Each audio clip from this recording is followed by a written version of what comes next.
देश का लाखों किसान आंदोलनरत है।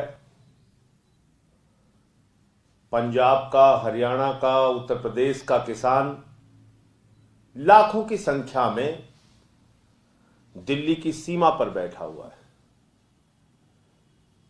और इस बात का इंतजार कर रहा है कि केंद्र की सरकार उनसे बातचीत करेगी, उनके समस्याओं का समाधान करेगी, एक काला कानून जो केंद्र सरकार के द्वारा जबरन पास किया गया है उसको वापस लेगी। उनका गुनाह यह है कि वो अपने फसल का दाम मांग रहे हैं। उनका गुनाह यह है कि वो अपने फसल का 1.5 गुना दाम मांग रहे हैं। उनका गुनाह यह है कि वो स्वामीनाथन आयोग की रिपोर्ट चाहते हैं कि लागू हो। और उनके साथ व्यवहार क्या कर रही है भाजपा की सरकार? भारतीय जनता पार्टी की सरकार उनके साथ आतंकवादियों जैसा व्यवहार कर रही है। उनको लाठियों से पीटा जा रहा है, उनके ऊपर आंसू गैस के गोले छोड़े जा रहे हैं, इस ठंड में उन पे पानी की बौछारें की जा रही हैं। बुजुर्ग हो, महिला हो, छोटे बच्चे हो, टारगेट करके उनको मारा जा रहा है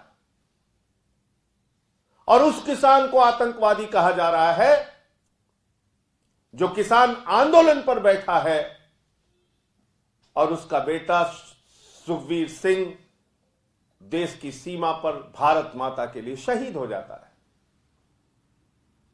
शहीद सुखबीर सिंह के पिता को, जो एक किसान है, जो इस आंदोलन में शामिल हैं, भारतीय जनता पार्टी आतंकवादी कहती है। शहीद आजम भगत सिंह के वंशजों को भारतीय जनता पार्टी आतंकवादी कहती है। शहीद उधम सिंह की वंशजों को भारतीय जनता पार्टी आतंकवादी कहती है। हिंदुस्तान की आजादी में मर मिटने वाले पंजाब के सिखों को अपमानित किया जा रहा है, आतंकवादी कह के उनके किसान आंदोलन को अपमानित किया जा रहा है। उनकी भावनाओं को लगातार अपने पैर से कुचलने का काम भारतीय जनता पार्टी कर रही है। और इतनी दुश्वारियां झेलने के बाद उनसे ऐसा व्यवहार किया गया कि जैसे वो दुश्मन देश के नागरिक हों, रास्ते कटवा दिए गए। इतनी दुश्वारियां झेलने के बाद जब वो लोग दिल्ली की सीमा पर पहुंच गए तो कल हमारे देश के गृह मंत्री अमित शाह जी प्रकट हुए। और प्रकट हुए मैं इसलिए कह रहा हूं कि ये लोग गहरी नींद में सो रहे थे, कुंभकर्ण की नींद में सो रहे थे, आंख पर पट्टी बांध के धृतराष्ट्र बने हुए थे। इनको किसानों की पीड़ा दिखाई नहीं दे रही थी। कल वो प्रकट हुए। उन्होंने कहा आप बुराड़ी ग्राउंड में पहले आइए, तब हम आपसे बात करेंगे।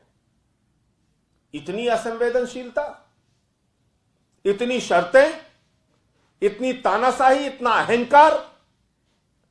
जब इन किसान भाइयों का वोट लेने के लिए होता है तो इनके सामने जाके आप नाक रगड़ते हो। और गृह मंत्री जी अब जब वो आंदोलन कर रहे हैं अपनी मांगों के लिए तो आप पहले शर्त लगा रहे हो बुराड़ी आओ तब बात करेंगे। आम आदमी पार्टी और आम आदमी पार्टी के नेता अरविंद केजरीवाल जी और हमारी सरकार पूरी तरह से किसानों के साथ खड़ी है, उनके आंदोलन में उनकी मांगों के साथ खड़ी है और दिल्ली में हम उनका स्वागत करते हैं। लेकिन किसान जहां पर आंदोलन करना चाहते हैं, गृह मंत्री अमित शाह जी, आपको उनको आंदोलन करने की जगह वहां देनी चाहिए।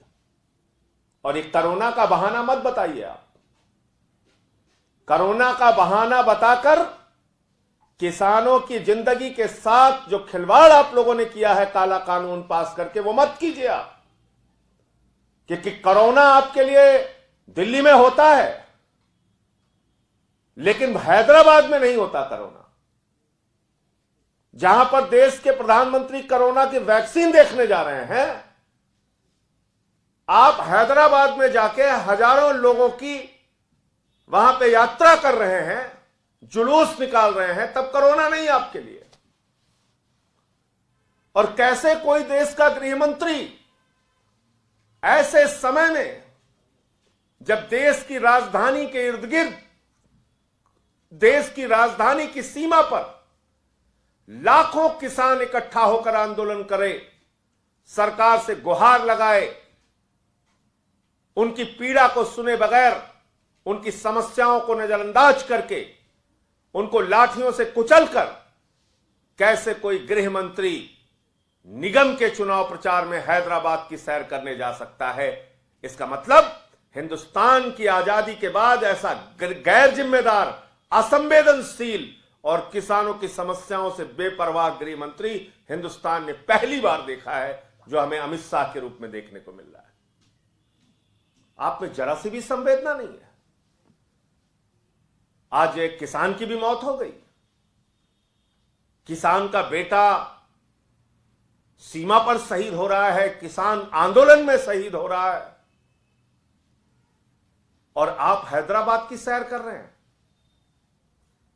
आपके पास 10 मिनट का वक्त नहीं है किसानों से बातचीत करने के लिए, उनके संगठनों से बातचीत करने के लिए, उनकी समस्याएं सुनने के लिए, काला कानून वापस करने के लिए। और ये काला कानून मैं बार बार इसलिए कह रहा हूं, जब संसद में भी ये पेश हुआ था तब भी हम लोगों ने इसका विरोध किया था, मुझे निलंबित भी किया गया था उस वक्त, और आरोप लगाया गया था कि मैंने माइक तोड़ा। आज तो गृह मंत्री अमित शाह जी से मैं पूछना चाहता हूं, किसानों की हड्डियां तोड़ी जा रही हैं, कौन निलंबित होगा? आपकी सरकार को कौन निलंबित करेगा? मैंने तो माइक तोड़ा था, आप तो किसानों की हड्डियां तोड़वा रहे हैं, उनको गुंडा कह रहे हैं, उनको आतंकवादी कह रहे हैं। आदित्यनाथ का एक मंत्री है, वो कह रहा है किसान गुंडे हैं। अब कल्पना कर सकते हैं कैसे हैं ये लोग, जो अपने देश के अन्नदाता को आतंकवादी कहते हैं, जो अपने देश के अन्नदाता को गुंडा कहते हैं, जो शहीद आजम भगत सिंह और शहीद उधम सिंह के वंशजों को आतंकवादी कह के संबोधित करते हैं, उन लोगों को आतंकवादी कहते हैं जिनका बेटा देश की सीमा पर भारत माता की रक्षा करने के लिए शहीद हो रहा है।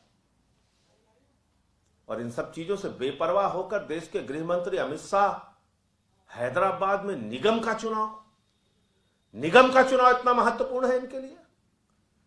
किसान की पीड़ा महत्वपूर्ण नहीं, किसान के मुद्दे महत्वपूर्ण नहीं, किसान की समस्याएं महत्वपूर्ण नहीं? तो अमित शाह को अपने सारे कार्यक्रम रद्द करके पहले किसानों की समस्या का समाधान करना चाहिए। इसके बाद आपकी ये नौटंकी जो आपने कल आके किया कि आप यहां आइए, हम किसी भी समय बात करने के लिए तैयार हैं, ये सब नाटक से काम नहीं चलेगा। किसान को उसके मुद्दे का समाधान चाहिए।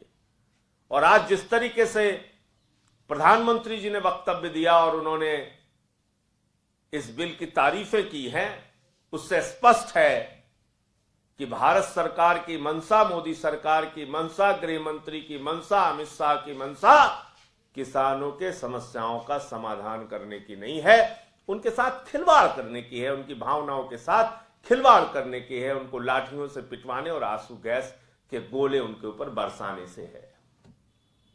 मुझे इतनी बात कहनी थी।